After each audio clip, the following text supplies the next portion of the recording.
Hello everyone, this is Aaron, and today we're at the British Grand Prix at Silverstone, and this will be the halfway point of the season, the 10th race. And yeah, we're going to be riding board on my poly lap.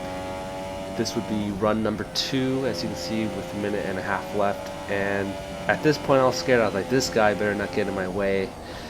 Mr. Potato, new driver to our league, and he is smart enough to get out of the way, so thank him for that. That could have just seriously ruined our poly lap.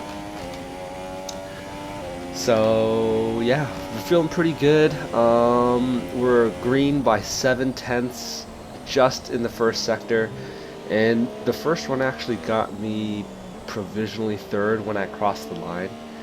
And as we're going through this lap here, we're moving down the order. Was fourth when I got out with the pits, now sixth now. But we're feeling pretty good. The first lap, I didn't really expect to put in a really good time. Actually getting third was surprisingly good for the first run because, you usually need a little time to adjust, but it seems that everyone else did as well. So taking Maggots and Beckett's pretty nicely, and now that is putting us 1.6 tenths up. If I do the math correctly, I think we're on for 1 minute 41.0-ish, and we just missed our breaking point, thinking it was the dry. I think we got a little too excited, and we're also going to go a little deep here, sliding around, and that's cost us 4/10, and that fast right-hander also cost us about 1.5 tenths. So yeah, very disappointing quality result here. As you can see, I did a 1 minute 41.5, and if I didn't make those two mistakes in the last sector, probably could have been a 141. So it would have been a really close qualifying between Coldo and Detainable. Could have been challenging for the front row, or at least the second row, but we'll take it. I'll take P5. And with 5 red lights, and off we go. So getting off pretty nicely, and now Maku has somehow just disappeared from 4th position, so now we have 4th position, and we're just gonna settle behind these top 3 because we're in the front, not much traffic to deal with. And yeah, not feeling really confident on these medium tires. Literally one practice with mediums and just taking it really cautiously, and we've been bumped by only for win, and I don't know, I think that might have been my fault, just braking a little too early, just really not comfortable with the mediums, and I believe he did get wing damage. Come Because on. as you're about to see in these couple turns, we're just going to pull a fat gap to only for win. And yeah, I felt really bad, so if only for win is watching this, I'm sorry, I did brake a little early, but that wasn't intentional.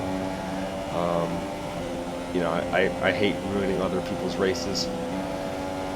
So yeah, coming through, yeah, going a little wide, so yeah, just feeling really, really uncomfortable on the mediums. And as we can see right here, Taintable's also really struggling on the S section here, Maggots and Beckett's. But even though the gap looks pretty big, the sector times are telling us we're only 9/10 behind Detainable. So which is pretty good. If we can maintain this gap for another 2 laps, we can be within DRS range and possibly get an overtake. Now I'm running 2.5 wings here, and that's pretty much really good for straight line speed. And if I'm not going to be able to take them with 2.5 wings and DRS down, then it's going to be extremely hard to do in the turns. So cutting ahead to lap 11 now, we've actually kept the gap between Detainable under a second. So I've been hitting DRS for 7 laps straight, and I just can't get close enough. There's just so much dirty air that just approaching me on the turns was just so impossible. So on the top right there, it says my best is the 31.8, but following Detainable for about 10 laps, I was doing consistent 31.9s, maybe the occasional 32, but yeah, just being really consistent. And I'm actually surprised because doing practice detainable, I couldn't keep up with him in practice. Typically, he would be pulling a gap of 2/10 a lap. So I was like really surprised that he was struggling so much, and I was really annoyed at the time because there's such a big gap to Coldo building. I felt like it was getting bigger and bigger. That's about 2 seconds, and this is about as close as we're going to get to detainable all race. And we've got DRS open. He made a sloppy mistake in Maggots and Beckett's, and we're going to get super close, and nope, we're not going to go for it. Sorry for that, but yeah, I was like, okay, we finally got close enough, and we're adjusting to all the dirty air. So this next lap, we're probably going to be able to get close enough. Hopefully he makes another mistake or drives this lap a little sloppy, so we'll put him under a lot of pressure. But that's the funny thing. After this lap, you're going to start seeing my sector times go up, and I'm not doing anything differently. I think Detainable actually got a little scared when I got that close, and he started upping his game. He started driving faster. So I think over the next couple laps, he is going to slowly close the gap between him and Coldo, which is going to allow us to potentially make a move on him, because he's going to start dealing with dirty air since he's been having clean air. So by this time, I actually knew which corners that I was faster than him in, and this would be Maggots and Beckett's right here. Definitely consistently closing a 10th on him every time through this sector. And turn 16, I think that's Vale. I don't know if I'm saying that right. Turn 16 is the next one after this, the hard braking zone into the left. And going through Village, I was also closing the entire 10th on him. So those are the turns I was looking out for when we eventually did get to it. And crossing the line, as you can see, there's a visible gap between me and him. He really did just step up his game. As you can see, I'm only 900ths down, not even 1/10 down. And cutting to lap 14, still going green on my lap, still staying consistent, and he's closed the gap to within a second of Coldo. And behind us has now come out Potato, P-Car's Potato.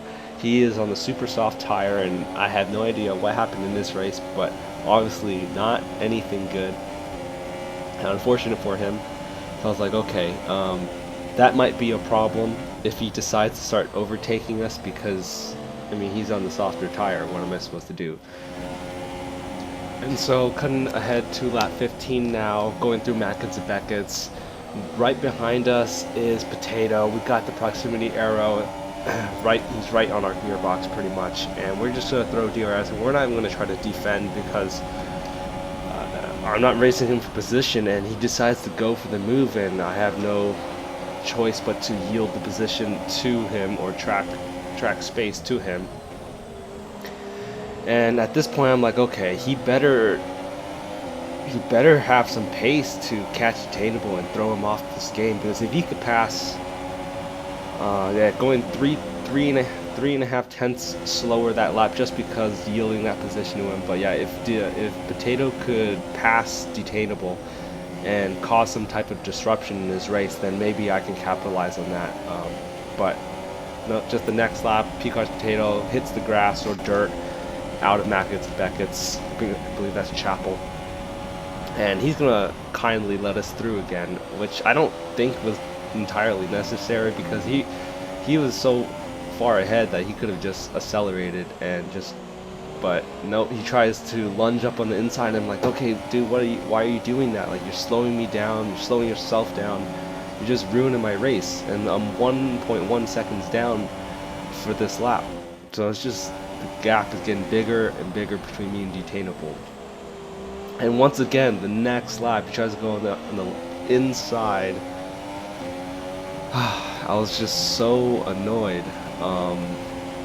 So yeah, he's gonna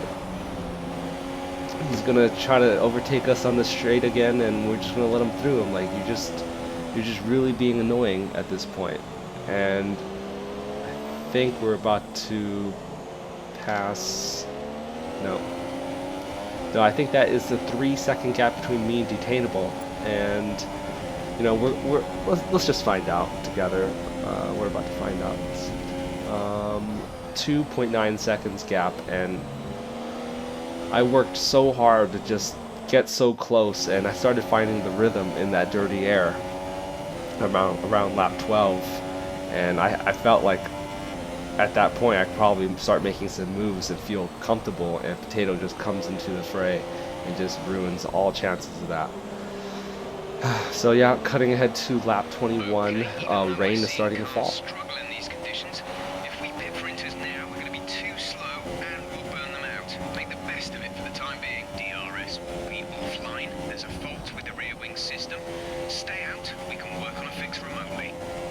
And yeah, so just in time for our DRS to not work. Not going to be using it too much anyways, because yeah, just no one to use it on. And Jeff has told us that's not intermediate conditions just yet, so I believe we're just going to carry on. And I don't know why Potato just let me through at left field.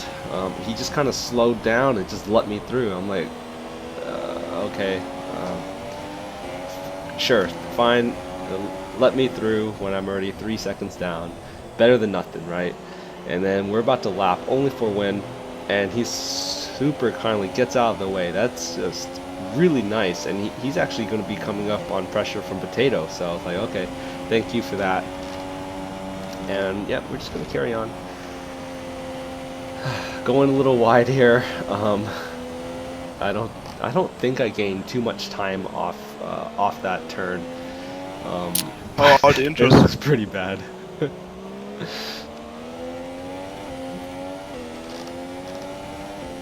They are not faster right now, just in the same times. Yeah, so that's THM telling us the inters are around the same time right now, and we are 1.6 seconds behind Detainable now, and I believe that was a 1.8 second gap at the finish line, so we're catching him about 0.2 of 1 second, and that made me feel pretty good. And yeah, it's for sure intermediate conditions now since DRS was disabled. That's a telltale sign that you just got to come in. And right at this moment, it just started feeling extremely slippery. So yeah, just going to come in. And yeah, I mean, there's a decent gap behind me. Whoever's behind me, I'm not exactly sure. It might be Potato again to come and ruin our race again, but yeah, we're about to Okay, I'm a lot sector faster. Like a lot, 3 seconds a sector. 1.2 seconds by Detainable. That's 0.4 in 1 sector. So yeah, Detaitable's really struggling in these conditions, and that made me feel really confident. I was like, we can catch him. And yeah, coming to the pits now, there is no board. Someone took it out, so I had to go really, really cautiously. And guess who's behind me? I was like, dude, that looks like the perfect distance for him to just hold me up in the pits. I was like, he better not hold me up in the pits. And yep, guess who held me up in the pits? Potato. Decides to let me through just so he could block me in the pits. Like, this is just some Illuminati type shit. Like, why? Just all race being bullied by him, like just ridiculous. And you know, and then at this point I realized I didn't tell Jeff to adjust my downforce. I still have a 2 downforce in the front, and normally I would have told Jeff to bring it up to a 5.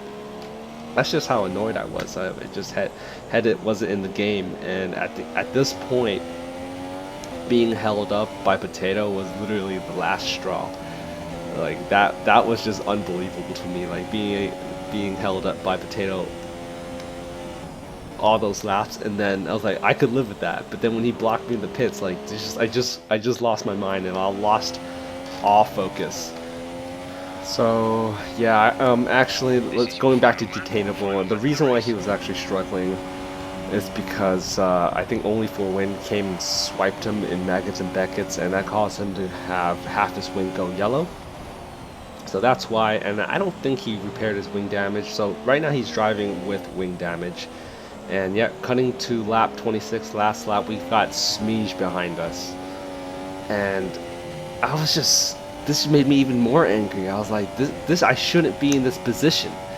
I shouldn't be being put under pressure by Smeege because, like, I should be up there with Detainable and Koldo. Like, Potatoes literally just put me in such a very, very tough position, and as you're gonna see, I'm gonna struggle a lot in this lap, and I think at the beginning of this lap it was a 1.8 second gap, and Smeege has brought that down to what looks like 7/10. So within touching distance, and just really gotta focus here. But so trying my best to keep Smeege behind us, and my mistake here was keeping it rich in this entire straight. I totally forgot to bring it down to the standard when I got to 8th gear, which I usually do. So now I realize that now, and I'm in standard, and I'm like, oh, I might not have enough fuel. So I keep it in standard. I see it green in the corner of my eye. I'm not even looking at the number, and I'm like, okay, we got this. He's behind us, and we have just lost the position. I literally closed my eyes at this moment, and when I opened it up, I saw I had 3rd, and I was so relieved.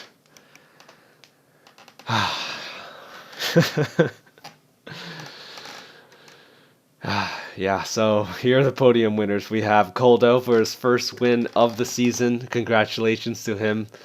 Detainable, a podium in 2nd place, and another podium for us, and that is 3rd. So